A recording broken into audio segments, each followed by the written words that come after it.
Nós somos a Rádio e TV Imprensa. Uma emissora 100% digital. 100% digital. Música, entretenimento e informação com credibilidade. Direção-geral do jornalista Ferreira Leite.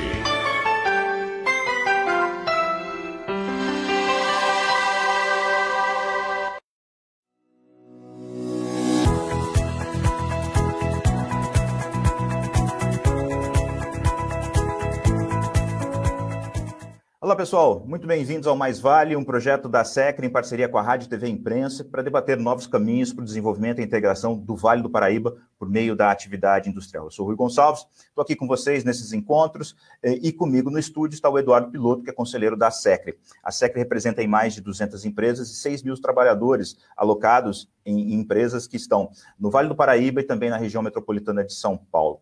O papo de hoje é sobre os impactos sociais da pandemia e como é que a gente pode aí enfrentar essas dificuldades todas, promovendo desenvolvimento, ainda que num momento bastante delicado da economia mundial. A SECRE tem uma visão integral e sabe da importância de olhar também para o lado social, porque estamos integrados numa sociedade e tudo isso influencia o desenvolvimento. Para falar sobre isso, a gente está trazendo dois convidados, que são os secretários de apoio social dos municípios de São José dos Campos e Jacareí. Vou começar apresentando para vocês a Juliana do Ailib, que ela é a secretária de apoio social ao cidadão de Jacareí, e o Antero Baraldo, que é o secretário de São José dos Campos. Gente, muito obrigado aí pela participação de vocês, pela presença aqui no Mais Vale, e eu quero começar puxando logo de cara o Antero para conversar um pouquinho. Antero, qual é a visão de vocês, secretários de assistência social, sobre esse momento específico que a gente está vivendo? Como é que a gente pode aí enfrentar essas dificuldades? Obrigado, a palavra é sua. Olá, Rui. Olá, Juliana. Olá, Eduardo. Bom, a visão, a percepção que eu tenho do quadro da assistência social nesse período de Covid é que a gente percebe claramente a definição muito definida de duas classes, né? A gente vê nessa pandemia que há um setor da sociedade que vai muito bem, obrigado, né? São setores que estão performando muito bem, apesar dessa crise econômica gerada pela pandemia, mas, por outro lado, há também outro setor da sociedade, uma classe da sociedade que também tem ganho muito destaque no período de pandemia, né? Que é a classe com a qual eu e a Juliana, a gente se relaciona diretamente, que é a classe daqueles mais necessitados, dos vulneráveis ou do extremamente vulneráveis. E eu acredito que por conta disso, da definição muito clara dessas duas classes no período de pandemia, a assistência social no contexto nacional vai acabar assumindo um papel de protagonismo. Não há mais como falar da assistência social no Brasil, do sistema de assistência social, das secretarias relacionadas à assistência social, da mesma maneira como a gente se relacionava antes. Isso vai exigir da gente muito mais esforço de gestão para que a gente consiga fazer cada vez mais com menos, lembrando que muitos municípios estão sendo impactados de maneira muito severa por conta da crise econômica, estão com seus recursos muito reduzidos, suas secretarias estão tendo orçamentos impactados por conta da crise, então isso vai exigir das secretarias e do sistema um certo exercício de gestão para conseguir fazer muito mais com menos. E, eventualmente, fazer o exercício de gestão também por conta de recursos adicionais que possam vir a chegar no futuro, porque com esse novo protagonismo no cenário nacional, da assistência social dentro das estruturas dos municípios, não há como a gente continuar conduzindo com o patamar de recursos que nós temos. Eu falo pelo meu município, mas acredito que a Ju também possa dar um testemunho nesse sentido. A gente trabalha em 2 cidades vizinhas, com 2 prefeitos que têm uma atenção, uma sensibilidade, um carinho muito grande por essa área, tem nos dado recurso, tanto a mim quanto ao Ju, eu acredito, né? A mim com certeza, Mas eu acho que num futuro muito próximo isso tende a aumentar ainda mais. Nós devemos receber recursos, eu acredito, municipais, estaduais, federais, porque o estrago que a pandemia está fazendo na sociedade é muito grande, as demandas vão crescer demais, e nós vamos precisar de muito recurso para fazer frente a todos esses problemas que estão aparecendo. Juliana, você compartilha dessa visão do Antero? Esses dois grupos estão bem definidos também lá em Jacareí? Olá, Rui. Olá, Antero, Eduardo. É um prazer estar aqui com vocês. Sim, eu compartilho em todos os sentidos com o colega Antero, né? Isso tornou muito visível, né, essa classe que antes ela era invisível. Ela passava muito despercebida, né, no dia a dia, na correria de todo mundo, não se observava tanta falta, né, de recursos, assim. E agora com o desemprego, com tudo que vem acontecendo, realmente esse nosso número, ele aumenta a cada dia. Cada dia chega famílias novas nos nossos equipamentos pedindo ajuda. Então, é exatamente o que o colega Antero disse, trabalhar mais com menos para dar conta de toda essa demanda. E realmente o nosso prefeito de Jacareí, de São José, tem um olhar muito especial e eu fico muito feliz por isso, né, para a gente conseguir dar conta dessa demanda agora. Bom, vou passar a palavra para o Eduardo Piloto hoje, que representa a diretoria da SECRE, que hoje não está participando diretamente aqui para dar mais espaço para vocês, nossos convidados. Então, Piloto, a minha pergunta para você é justamente a seguinte: melhor política social que um país pode ter é o seu crescimento e o seu desenvolvimento. Com a geração de riqueza, com a geração de emprego, você tem menos pessoas precisando da ajuda. Esse é o caminho mesmo? Bom dia a todos, né? Não, esse é o caminho, né? A gente acredita o seguinte: o que aconteceu com a pandemia, né? A SECRE sempre teve um braço social, um braço nesses mais de quase 30 anos, sempre ajudou em projetos assim pontuais, né? E de 2016 para cá, nós começamos a fazer um trabalho muito focado ali no Rio Comprido, na divisa das duas cidades, né? Praticamente tem uma parte que é o Rio Comprido, é o pessoal de São José, tem uma parte de Jacareí, e esse trabalho foi feito com relação ao esporte. Então a gente se envolveu o SESI, a Prefeitura de São José faz parte do pacote com os professores, as empresas, e ali, de 2016 até a pandemia, a gente tem um envolvimento com a comunidade, mas um envolvimento com a nossa, ali nós temos karatê, temos a parte de luta olímpica, daí no aniversário, chega no Natal, Dia das Crianças, a gente faz alguma interação com a comunidade, mas falar a verdade para você, assim, a gente não tinha uma noção tão clara, vamos falar daquela região, desse local, do que acontece ali. Com a pandemia e com o aumento da necessidade, com a fome chegando, o que aconteceu, né?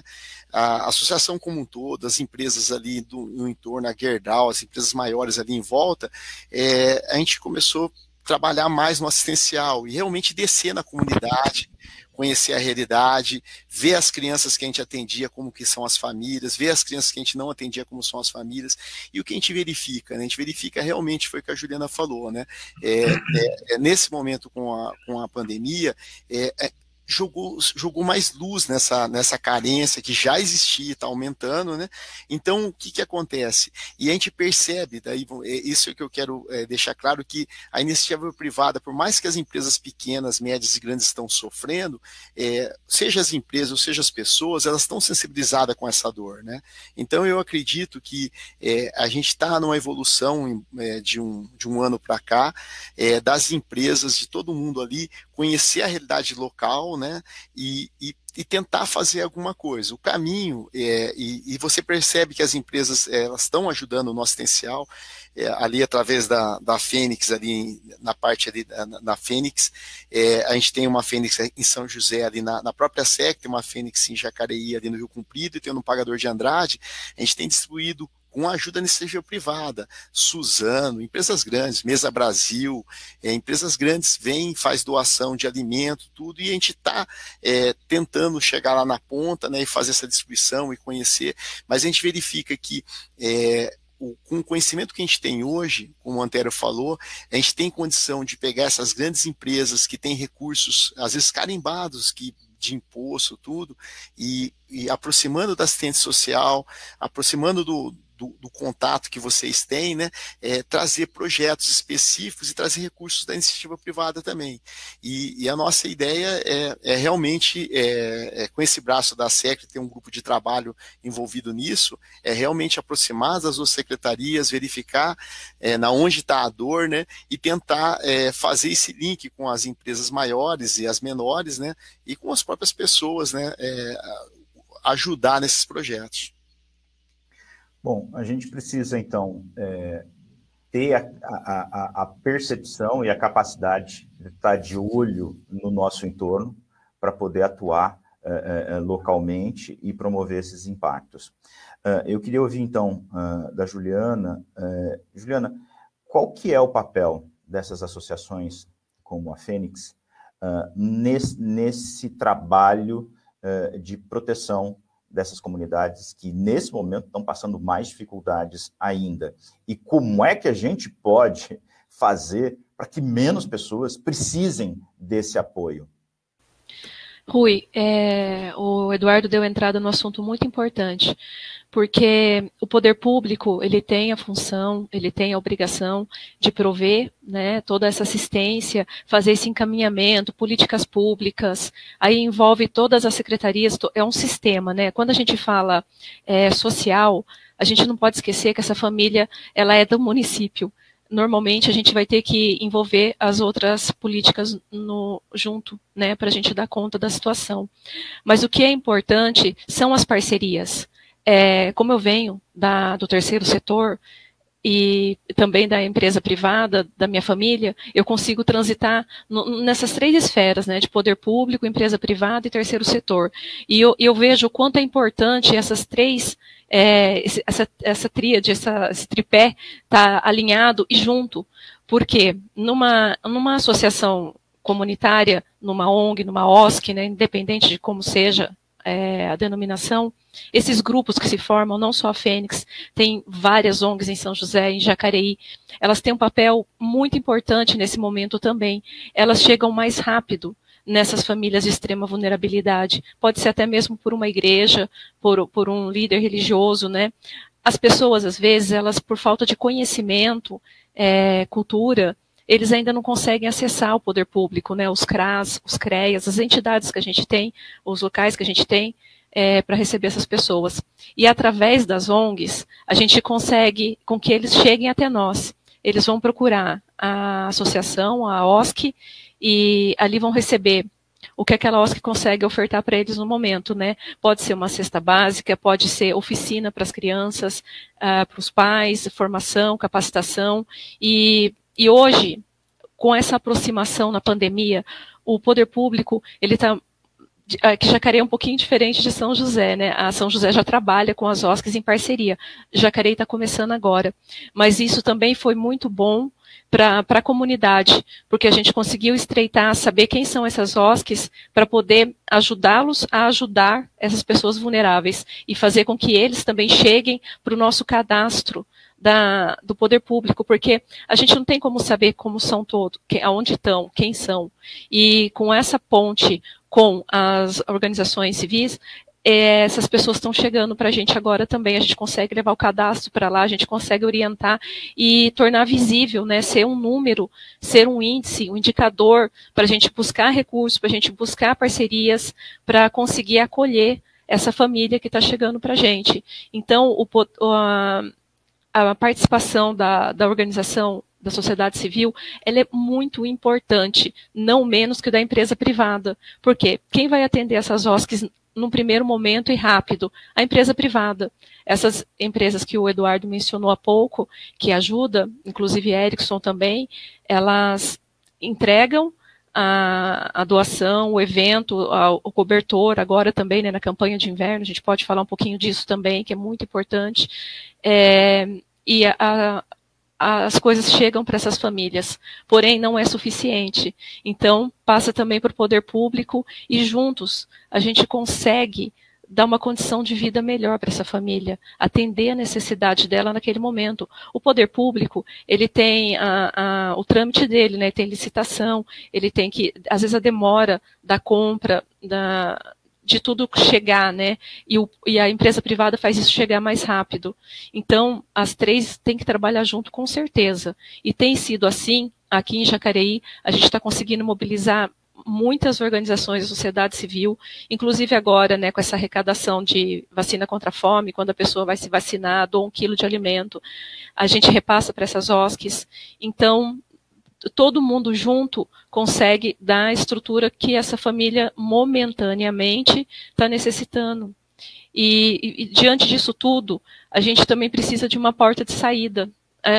Está chegando muita gente, a gente tem que capacitar essas pessoas para o pós-pandemia, ou mesmo para agora.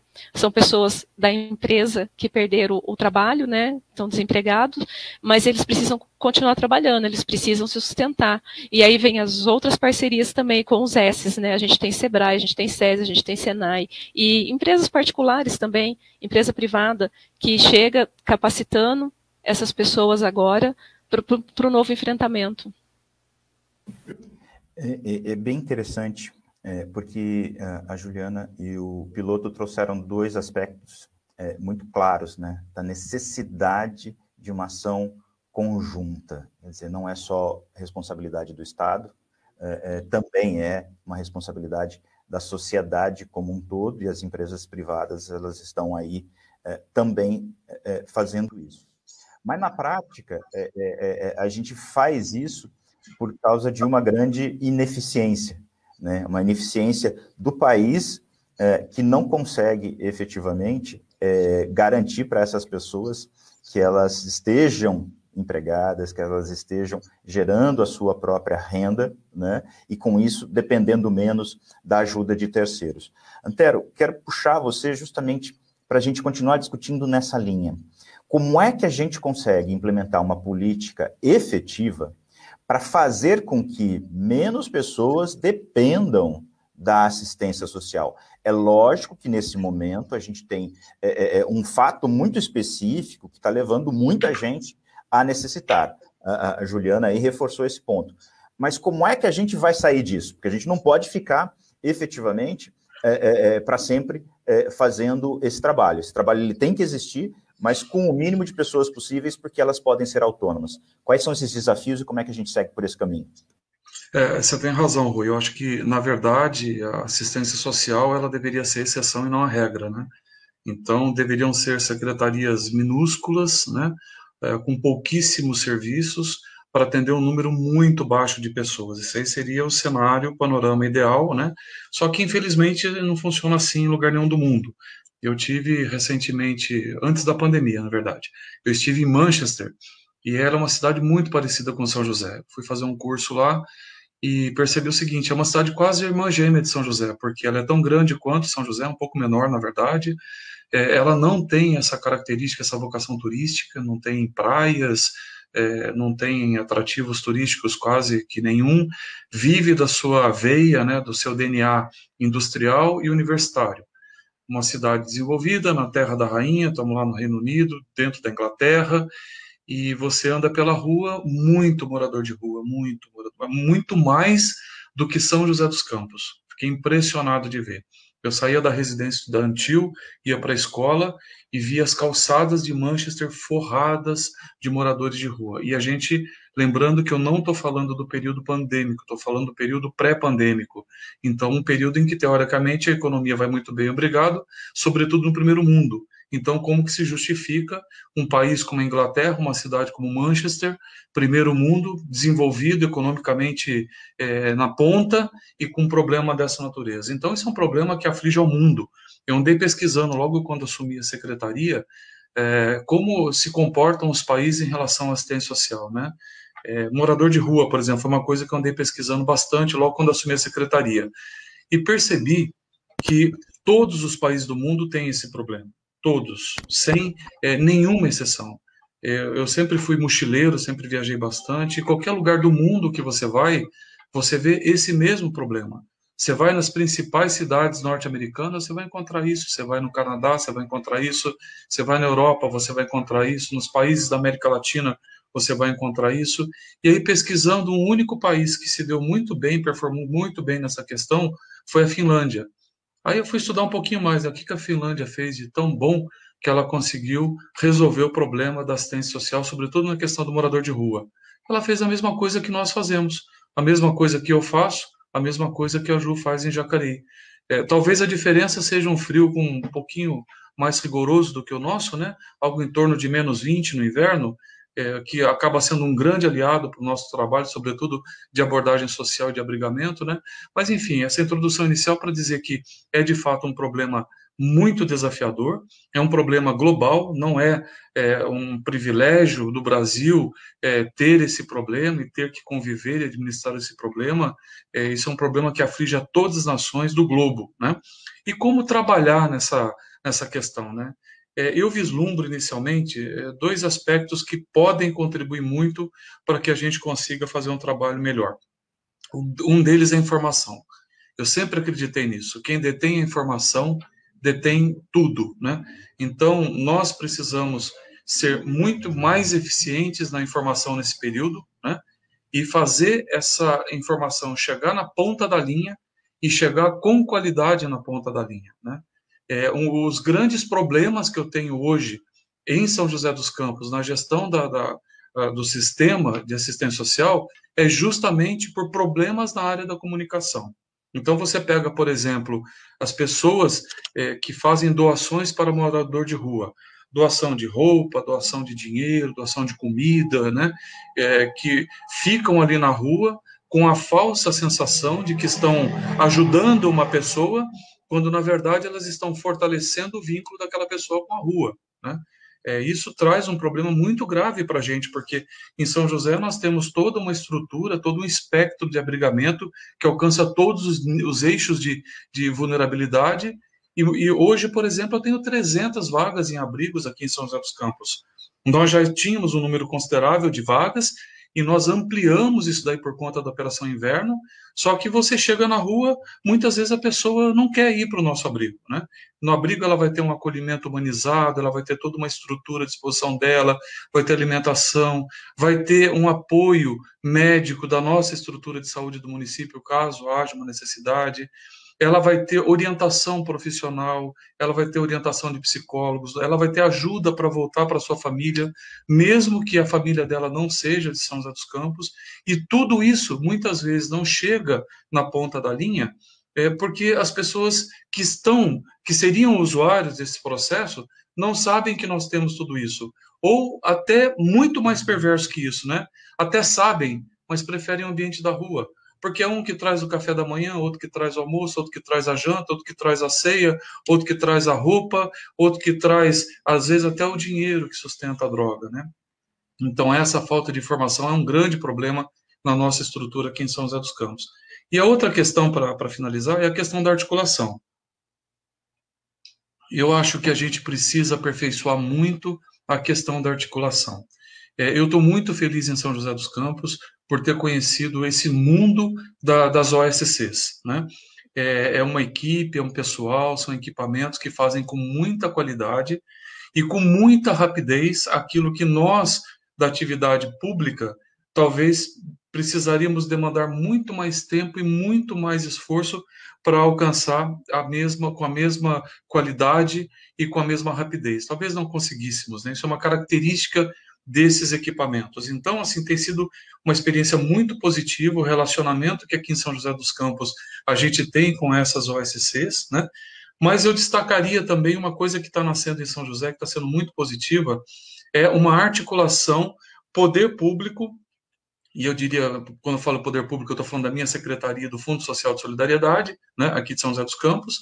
Então, essa articulação poder público, SC empresa privada, que está começando a nascer, se fortalecer aqui em São José dos Campos, tem sido muito positiva.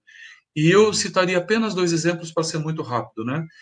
Na zona leste do município, a gente está no meio de uma experiência agora, que uma grande empresa ela está fazendo uma ação de distribuição de vale alimentação aqui no município, que deve ocorrer nos próximos meses, muito em breve, eu acredito, e ela veio buscar no setor público, né, o cadastro único para que ela pudesse fazer chegar aquela ajuda, aquela verba carimbada que o Edu falou, né, para que ela pudesse fazer isso chegar na ponta da linha, ela está usando a nossa estrutura de CAD único dos nossos CRAS e dos nossos CREAs. Então, nós abastecemos a empresa privada com informação muito qualificada de quem realmente está dentro daquele recorte, daquele perfil que aquela empresa pretende ajudar. E quem vai operacionalizar isso são 2 OSCs dentro de 3 equipamentos, de 3 CRAs da prefeitura. Isso ficou muito bacana, ficou muito azeitadinho. Nós vamos conseguir fazer com que aquela ajuda da empresa privada chegue exatamente aonde ela gostaria que chegasse, por conta dos nossos bancos de dados, e exatamente como ela gostaria que chegasse, tanto na qualidade quanto na rapidez, porque ela envolveu 2 OSCs daquela região onde ela está sediada. E a outra experiência é uma que a gente está desenvolvendo com a própria SECRE, né, que está muito positiva também. Nós começamos a participar desses movimentos realizados pela Fênix e pela SECRE, começamos a nos aproximar, e agora, essa semana, numa reunião com a SECRE, a gente bateu o martelo e devemos ter um equipamento referenciado de CRAS dentro da SECRE. O que significa isso? Nós não vamos ter um CRAS dentro aí do Chácaras Reunidas, porque a demanda não justificaria, né? Mas nós vamos conseguir, uma vez por semana, levar os nossos técnicos do nosso equipamento, que é lá no Anhembi, lá na Bacabal, lá no outro extremo da Zona Sul, vamos levar esses profissionais para dentro da SECRE, para que possa, em conjunto com a Fênix, em conjunto com a SECRE, levar mais serviços, mais atenção para essas pessoas e de maneira mais qualificada e mais rápida. E ainda com respeito à articulação, essa semana mesmo eu conversava com um outro setor bem organizado na região sul da cidade também, né? Eles distribuem cestas básicas periodicamente, distribuem Vale Gás, e agora a prefeitura também está estudando alguma possibilidade de transferência de renda e também de distribuição de cestas, né? E aí a gente começa a ver o seguinte, né? Tal qual acontece com a população de rua, que de meia em meia hora passa um grupo diferente levando alimentação para aquele mesmo grupo, ou seja, a alimentação é o que não falta, mas talvez esteja faltando muitas outras coisas, né? E a falta de informação não permite que eles cheguem até os nossos equipamentos, né? A mesma coisa acontece nesse outro tipo de atividade, né? Então, às vezes, nós temos famílias, isso nós já detectamos, que recebe uma cesta básica de uma associação, uma cesta básica de uma igreja, uma cesta básica de um doador particular, uma cesta básica de uma OSC, outra cesta básica de uma prefeitura, e daqui a pouco uma família está com lá 10 cestas básicas e outra família está sem cesta básica nenhuma. Ou o que é mais perverso ainda, ela está com 10 cestas básicas e não tem um botijão de casa para fazer a comida que chegou pela cesta básica para ela. Então, essa articulação que está começando a ficar mais vigorosa no município de São José dos Campos, né? Eu vejo como muito positiva e vejo como um canal também para a gente aperfeiçoar nossos trabalhos de assistência social. Então, nós precisamos de muita informação, nós precisamos de muita articulação para que o sistema funcione nesse período que é um período de exceção, um período emergencial, mas nós não podemos também nos acomodar dentro desse cenário. A gente tem que se preparar para um cenário futuro. Então, assim que for possível, a gente trabalhar de maneira muito afinada também com o Sistema S, que é uma experiência muito positiva que a SEC está fazendo agora, nesse instante, junto com a Fênix, né? A gente aperfeiçoar também esse relacionamento para que a gente consiga qualificar as pessoas para que elas possam, assim que for possível, sair desse sistema de assistência social. Agora nós precisamos ser eficientes e no futuro a gente precisa tirar as pessoas desse sistema. Eu acho que você fez uma explanação que você trouxe em detalhes a complexidade de fazer esse atendimento. Então, eu vou tentar fazer uma síntese aqui para a gente continuar a nossa conversa. Você trouxe efetivamente a questão de que, na prática, a sociedade ela é muito... ela pratica o ato de se solidarizar e ajudar essas pessoas que estão passando por dificuldade. E nesse momento em especial, você, ao que parece, você não teria um problema tão grave de falta, por exemplo, de cestas básicas, mas logicamente você não consegue atender a todas as demandas, porque a distribuição é irregular e porque às vezes você não está distribuindo tudo aquilo que a pessoa precisa para sua atenção básica. Você falou que às vezes pode ter comida, porque a pessoa recebeu assistência da cesta básica, mas falta o gás para cozinhar. Então, portanto, a gente tem uma complexidade muito grande na ponta.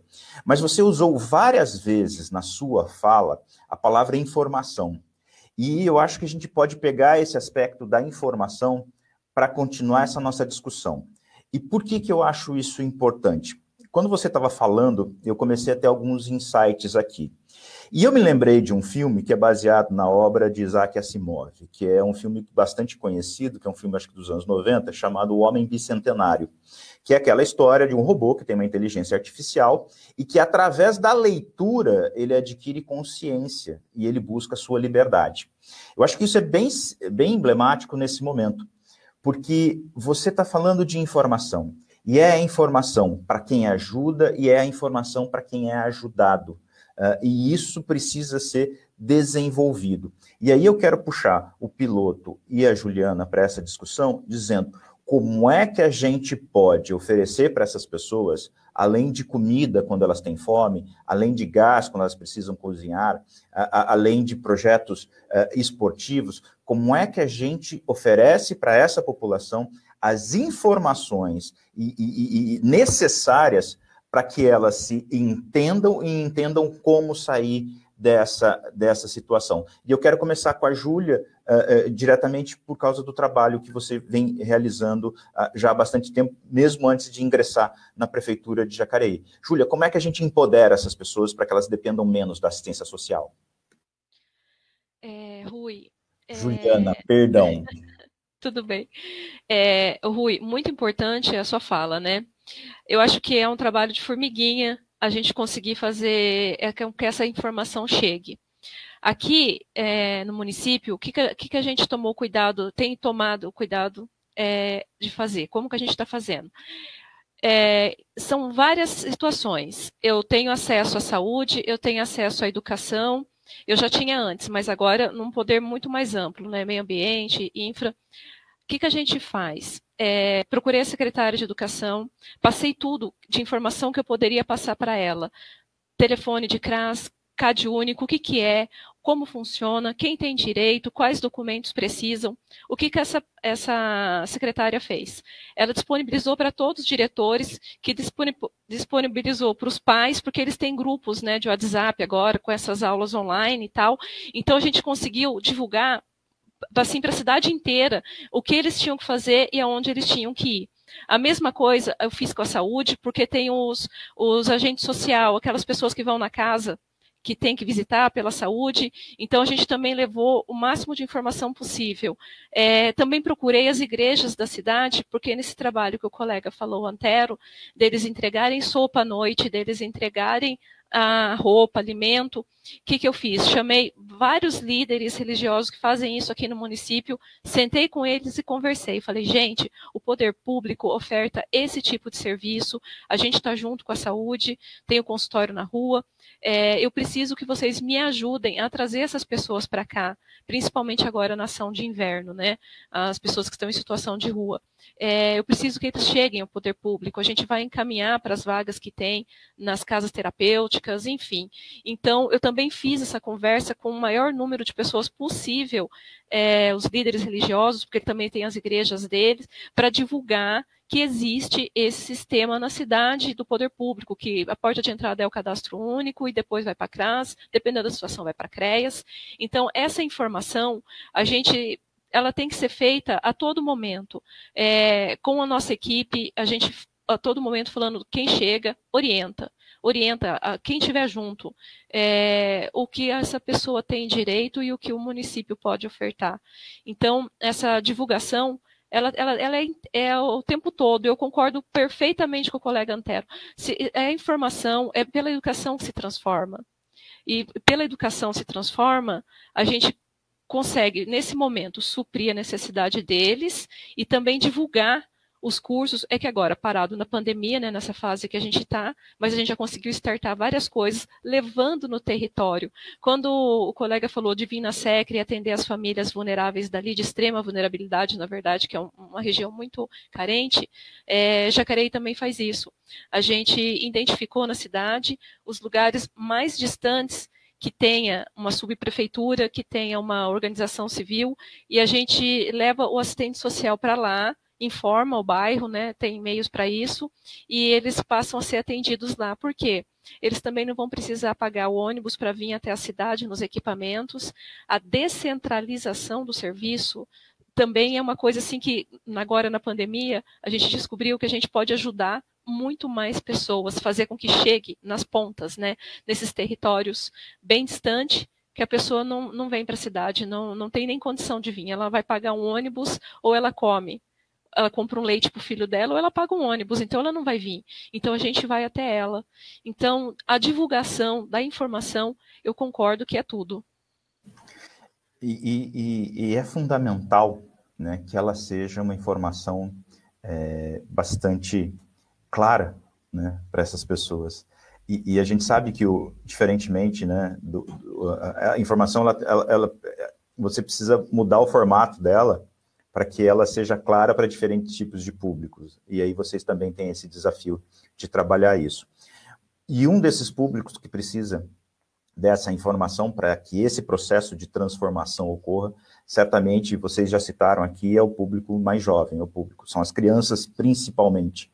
Porque uma coisa é você atender a família numa situação emergencial, outra coisa é você atender a criança para que ela não precise no futuro depender ainda da assistência social. E, Piloto, eu quero te colocar nessa conversa agora, pensando justamente nesse aspecto. Como é que você, que representa uma entidade que precisa de mão de obra cada vez mais qualificada, que precisa de gente com capacidade de entender a tecnologia para se tornar, para se manter produtivo, para que essas pessoas tenham empregabilidade, para que as empresas que trabalham aqui consigam atuar no mercado internacional. Como é que vocês olham para esses jovens que precisam hoje de assistência social, que estão com dificuldades na educação, e como é que vocês atuam para estimulá-los a entenderem quais são as características que eles precisam desenvolver ao longo da vida, para que eles possam ter esse emprego de melhor qualidade no futuro e ajudar o setor produtivo a se manter competitivo internacionalmente? Então, como eu comentei, né, são vários tipos de necessidade que a gente veja no entorno, né, mas a gente tem, hoje, eu acho que com o amadurecimento das relações entre empresas, entre a SECRE, entre as outras instituições, entre as prefeituras, isso a gente foi amadurecendo, que a gente está em condição de fazer bons projetos. Eu vou dar um exemplo para você, um projeto mas muito bacana. Eu achei um projeto assim que eu vi assim de tecnologia envolvendo a comunidade. No meio da pandemia, a Gerdau, ela estava ali ajudando, procurando tanto a Prefeitura de Jacareí como a Prefeitura de São José para doar máscara, doar cesta básica, fazer esse tipo de trabalho, que é um trabalho que continua sendo feito, continua sendo necessário às vezes, né? E no meio daquilo ali, né, o diretor da Gerdau, ele estava com um mano na época, até numa reunião, ele falou, puxa vida, eu quero continuar ajudando nesse assistencial, nesse entorno. Por quê? Porque eu estou inserido ali, por exemplo, ali do nosso lado, ali tem uma BAL do outro lado, tem uma Bayer do lado de cá, então são empresas muito grandes que têm vontade de fazer, que quer chegar na ponta, seja como o Antério falou, com um CAD único para verificar as necessidades, ajudar, ou com educação. E daí que aconteceu? Eles demandaram, puxa, vamos tentar fazer algum tipo de qualificação nesse entorno, né? E por sorte, eu falo para você, nós temos muita sorte nisso, e eu acho que esse é um primeiro exemplo que pode dar muitos outros frutos. A Gerdau tem um centro de excelência ali na Gerdau, ali na Chácaras Unidas, ali naquela divisa, que é um centro de desenvolvimento da indústria 4.0. Tem um engenheiro lá especializado que ajuda a colocar robôs em todas as Gerdaus da América Latina inteira. A mesma coisa acontece com a BAL, que tem ali um centro que dá apoio a 14 empresas na América Latina inteira. A Bayer também tem um centro desse. Daí o que aconteceu? O Giroto, junto com o Mano, conversando lá, fizeram contato com nós na SEC. Puxa, vamos tentar fazer alguma coisa juntos para buscar qualificação, e uma qualificação que as nossas empresas estão precisando no futuro. Fizemos um contato na época com o Senai e com o SES, né? A própria Fênix participou, a Gerdau participando, e a gente modulou um curso muito bacana, que é um curso que vai começar agora em julho, com 20 crianças. A gente buscou as 2 escolas públicas da região ali, que tinha crianças com mais de 16 anos, né? Então, do Aderbal em Jacareí e do Eumano em São José, e a gente conseguiu levantar 20 crianças, e foi até difícil, porque a gente precisava de crianças que estariam fazendo já o ensino médio, com mais de 6 anos, muita gente um pouco de atraso, às vezes com atraso, alguma coisa, e foi nesse sentido a gente conseguiu abrir 20 vagas, que vai ser um curso que a Gerdau está patrocinando, que são uma parte que o SESI vai dar de autoconhecimento, de respeito, de família, de planejamento financeiro, de cuidado com a saúde, de autoestima, e o Senai entrando com uma área técnica bem bacana da parte de robótica, e a gente começa o curso agora. Então, assim, como que a Gerdau conseguiu chegar lá? Porque a gente já tinha conhecimento da necessidade, conhecia as crianças, tinha uma Fênix para fazer esse link. Como nós somos da indústria, nós temos uma proximidade muito forte com o Sistema S, SESI e Senai, e puxa, tá lindo o curso. A gente olha o curso, eu tenho um filho de 16 anos, quando eu olho o escopo do curso, eu queria que meu filho tivesse a oportunidade de fazer um curso daquele. Então, esse tipo de projeto, esse projeto é o primeiro que a gente está conseguindo fazer nesse formato, com SESI, Senai, com alguém patrocinando. A gente acredita que a gente tem condição de replicar e fazer vários outros iguais, um Bayer entrando com outro tipo de qualificação, e daí a gente acredita que se a gente, com os âncoras, que as empresas grandes que a gente tem naquela região, com o Sistema S, com o poder público, com as OAS, se a gente pega esse ritmo de qualificar, a gente pode ser que eu estou sendo muito sonhador, mas dentro de 1, 2, 3 anos, a gente tem uma quantidade de pessoas qualificadas nesses programas, assim, e como isso acontece? Acontece com a união de todos. Então, eu acho que é esse o caminho. Você está falando de uma coisa que eu acho que o Vale do Paraíba ele é especial comparado com outras regiões do Brasil, porque ele tem essas características. A gente tem aqui no Vale empresas muito grandes, empresas muito desenvolvidas, com atuação global, que estimulam não só a sua cadeia de produção, quer dizer, outras empresas menores, como também estão atuando sob o aspecto da atividade social. Ou seja, em suma, uma empresa, o foco dela não é a atividade social. O foco da empresa é a produção daquilo a que ela se destina, daquele produto ou serviço que ela destina os seus recursos. Mas ter esse grande conjunto de empresas no Vale do Paraíba, com esse tamanho, que permite que elas tenham áreas focadas em atender também demandas da sociedade, eu acho que é um ganho fantástico e que é importante a sociedade entender a necessidade da preservação disso. Ou seja,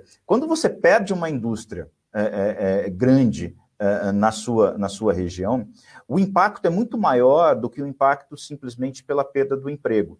Logicamente, você vai ter diretamente aquelas posições de trabalho encerradas, essas pessoas vão depender da assistência do governo, seja por um auxílio-desemprego, ou seja, em situações mais críticas da atuação da assistência social, como a gente vem vendo, mas a gente perde esse tipo de iniciativa que gera novas oportunidades. E aí acho que a gente volta ao ponto que deu origem a esse programa. Ou seja, como é que a gente mantém esse círculo funcionando, preservando cada um desses agentes, para que a atuação seja múltipla? Não só a atuação do poder público nos aspectos sociais, não só o aspecto da indústria na produção dos seus produtos finais, mas com que a gente mantenha essa sociedade integrada e girando.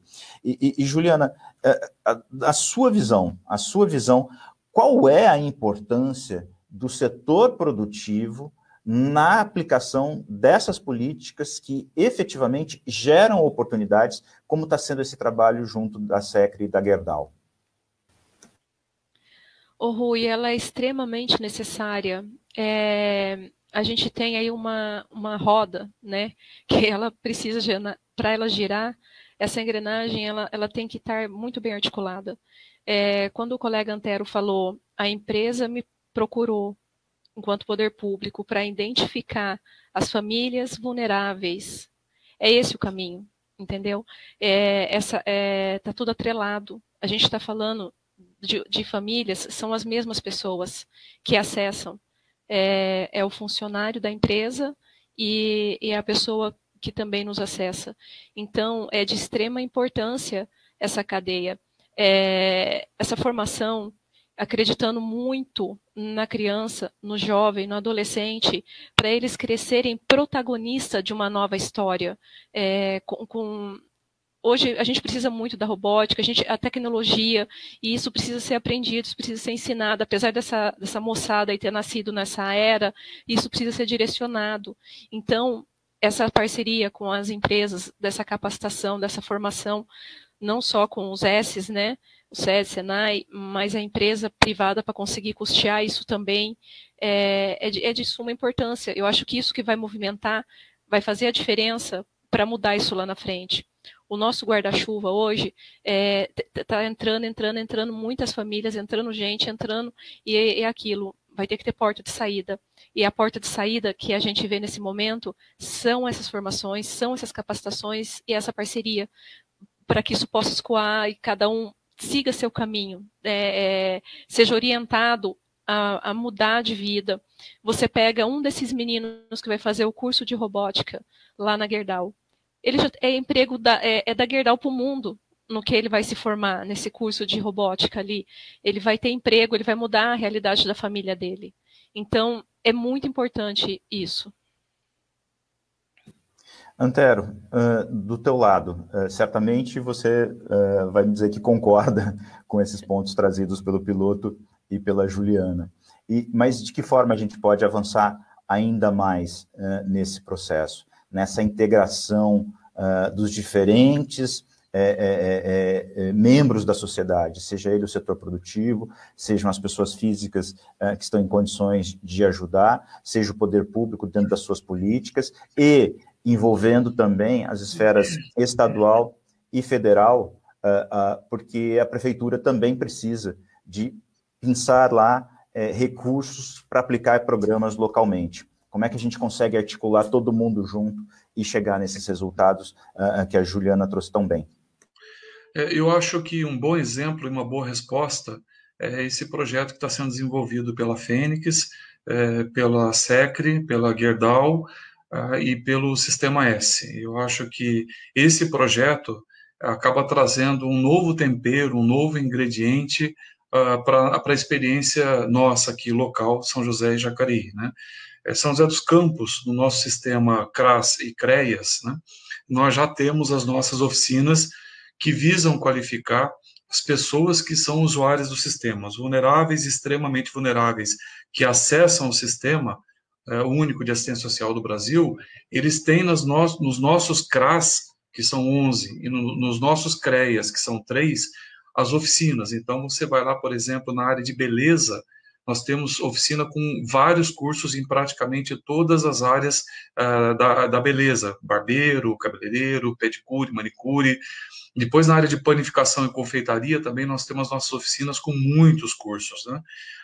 Então, assim, isso em São José dos Campos é complementado pela atividade da Fundas e pelo CEPAS, que hoje dando um andamento, um desdobramento do trabalho que foi feito pelo Jones na gestão anterior.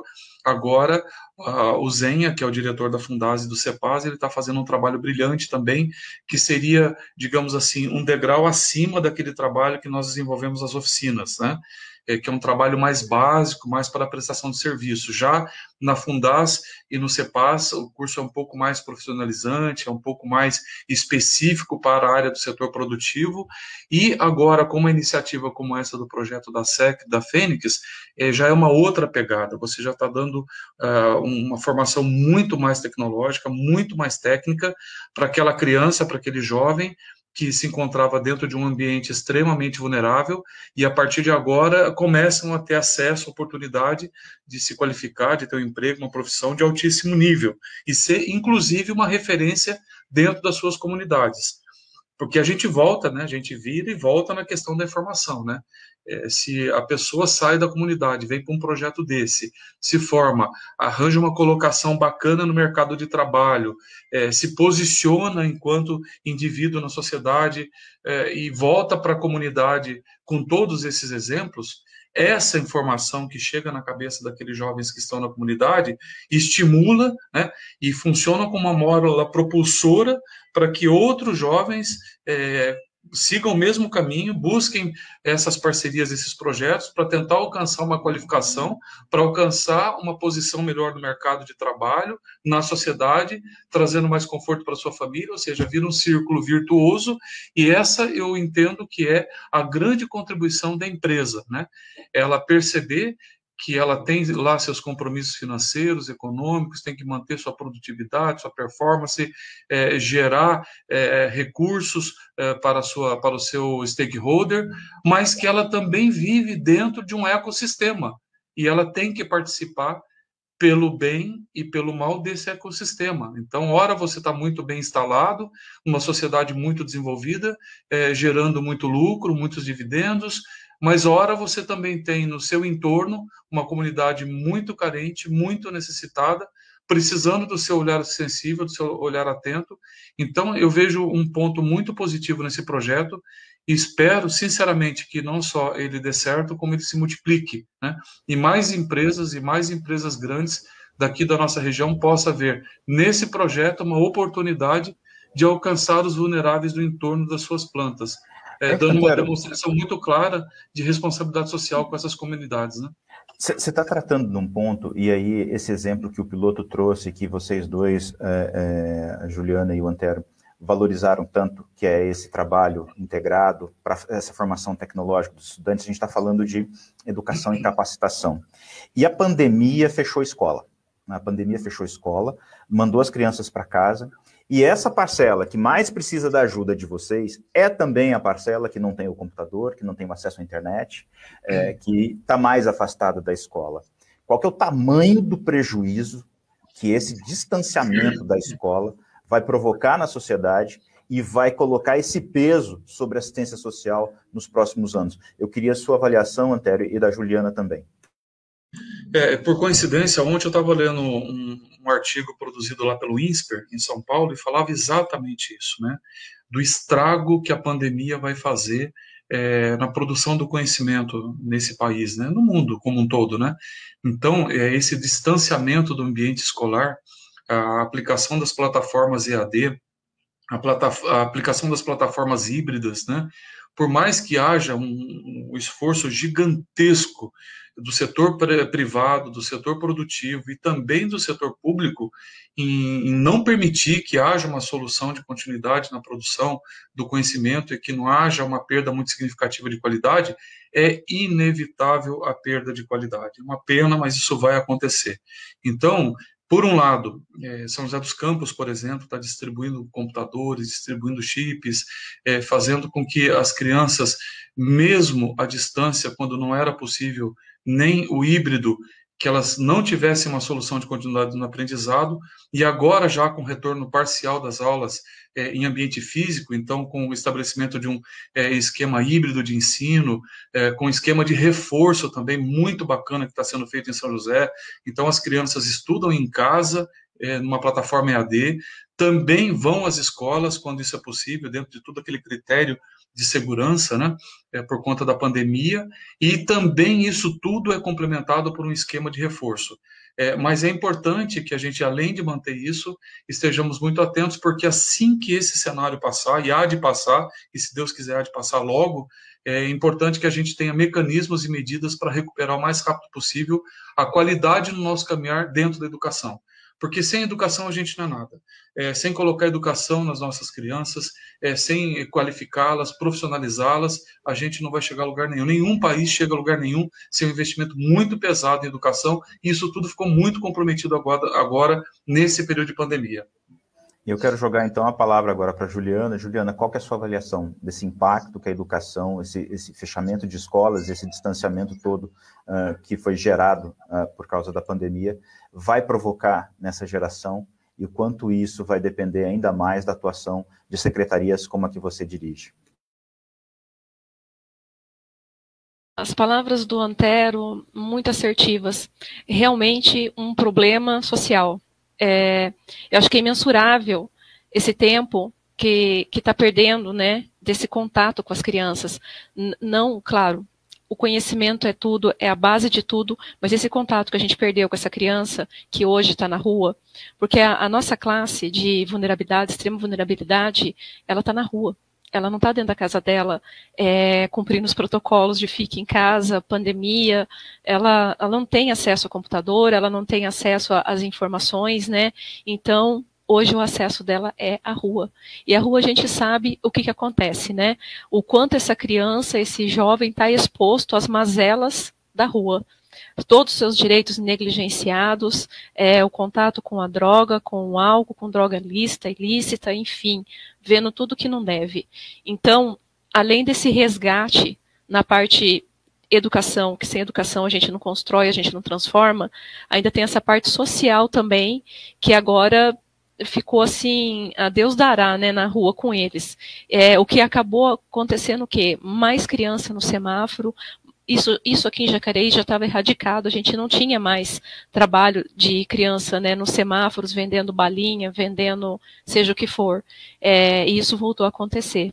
Então, a gente está tendo uma força-tarefa de acionar conselho, de trazer todo mundo junto, para a gente chamar essa família, responsabilizar a responsabilidade de todo mundo nisso. Então, o impacto disso, eu acho que é imensurável. Mas Juliana, você falou uma coisa que eu acho que é super pertinente agora para a gente tratar, porque a gente está chegando nos minutos finais, e eu acho que você deu a deixa para a gente ajudar as pessoas a entenderem qual é o papel dela nesse auxílio. Você falou das crianças nos semáforos. Os semáforos estão cheios de crianças e pessoas, jovens e adultos pedindo recursos. Diante dessa situação que está aos olhos de todo mundo, qual é a atuação que a sociedade tem que ter diante desse problema? Pontos bastante pontual. Primeiro, oferecer dinheiro, oferecer cesta básica. Quais são as coisas que as pessoas que estão com a boa vontade de fazer alguma coisa e sensibilizadas pelos que estão vendo, o que elas devem fazer para ajudar efetivamente, né, essas pessoas que estão nessa situação de vulnerabilidade?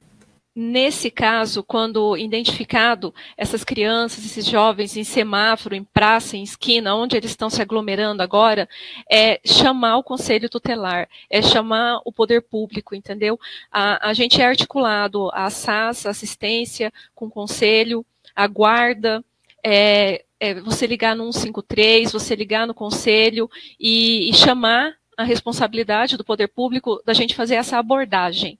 Aqui em Jacareí a gente tem um local, a abordagem social, que faz esse tipo de intervenção. Ele vai chegar nessas crianças, nesse jovem, e vai chamar o conselho tutelar, vai chamar os responsáveis, quando possível, né? Porque o que acontece também eles já identificaram esse grupo que chega, né, para sensibilizar, para conversar, para indicar, e eles acabam correndo, eles acabam se escondendo, eles acabam sumindo, mas o munícipe, a pessoa, ela precisa fazer essa denúncia, porque isso é muito importante, a gente tem que garantir o direito dessa criança. Uma vez que ela está na rua, ela está exposta a todas as mazelas, ela pode ser atropelada, ela pode ser corrompida pela droga, ela pode ser usada, alguém maior que ela, colocando ela para vender e ficando com o dinheiro. não comprem nada dessas crianças. Se vocês precisam ajuda, ela vem quando você chama a responsabilidade dos pais, quando você chama a responsabilidade do poder público, e a gente vai fazer uma articulação para conduzir, encaminhar para as políticas públicas, porque é uma família que está precisando de ajuda, em qualquer circunstância. Tem os meninos danadinhos que já estão grandes, que saem para arrumar dinheiro, para cortar um cabelo, para ter um tênis da hora, entendeu? Mas isso é o começo do fim, e a gente já sabe disso, porque uma vez entrado nesse mundo, quando a pessoa entra nesse mundo, é difícil de sair. Ela sempre vai querer mais, ela vai se apaixonar por um tênis, vai se apaixonar por uma roupa, e não é assim. A gente precisa acolher e tirar ele dessa vulnerabilidade, e somente através da denúncia. Você tem que acionar o Conselho Tutelar, a SAS, seja o que for. A gente vai chegar nessa família e vai fazer a abordagem correta. Vai orientar, vai encaminhar para os programas que tem no governo, vai entregar cesta para essa família, se for essa necessidade do momento, articular com as outras políticas públicas e acolher e tirar ele dessa condição. Então, precisa muito que seja responsabilizada a família, o poder público tem que ser chamado. A gente não pode contribuir para isso. Eu acho que esse papel tem que ficar muito claro na cabeça das pessoas, que não é um papel de denúncia para uma punição, é uma denúncia para resgate.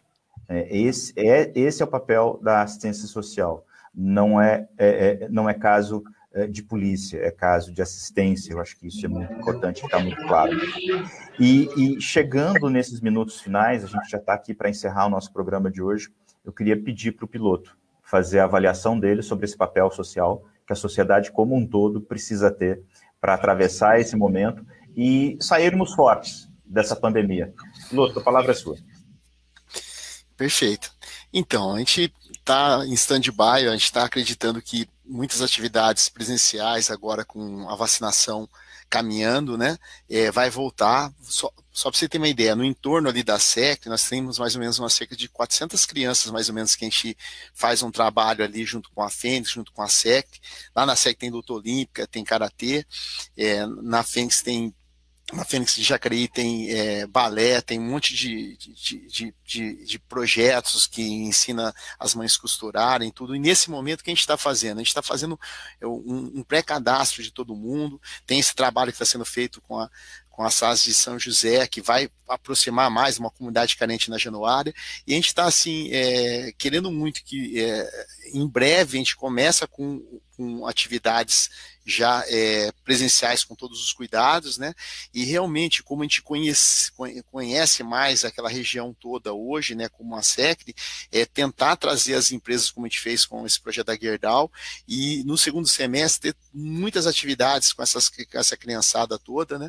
E a gente verifica nos executivos das empresas, dessas empresas grandes do entorno, uma vontade muito grande de fazer parte dessa solução, né? E junto com a SAS, seja de Jacareí, seja de São José, e seja com as empresas, a gente fazer um trabalho de recuperar um pouco isso daí que a gente falou das dificuldades. Eu acho que é basicamente isso, gente.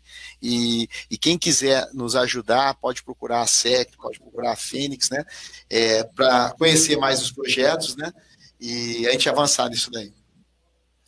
Eduardo Piloto, conselheiro da SECRE, muito obrigado aí pelas suas palavras. Eu quero agradecer também a Juliana do AILIB e também ao Antero Baraldo, ambos secretários de Apoio Social ao Cidadão, a Juliana da cidade de Jacareí e o Antero da cidade de São José dos Campos. Agradecer demais a participação de vocês aqui, a ajuda para conseguir colocar esse tema em discussão e trazer essa visão mais ampla e mais profunda desse assunto. Assistencialismo não é simplesmente você dar comida, você precisa oferecer as oportunidades de transformação. Gente, muito obrigado aí pela participação de vocês. Eu quero agradecer a nossa audiência, nosso público, que também nos acompanhou até agora, e a gente se encontra daqui a 15 dias na próxima edição do Mais Vale. Até lá!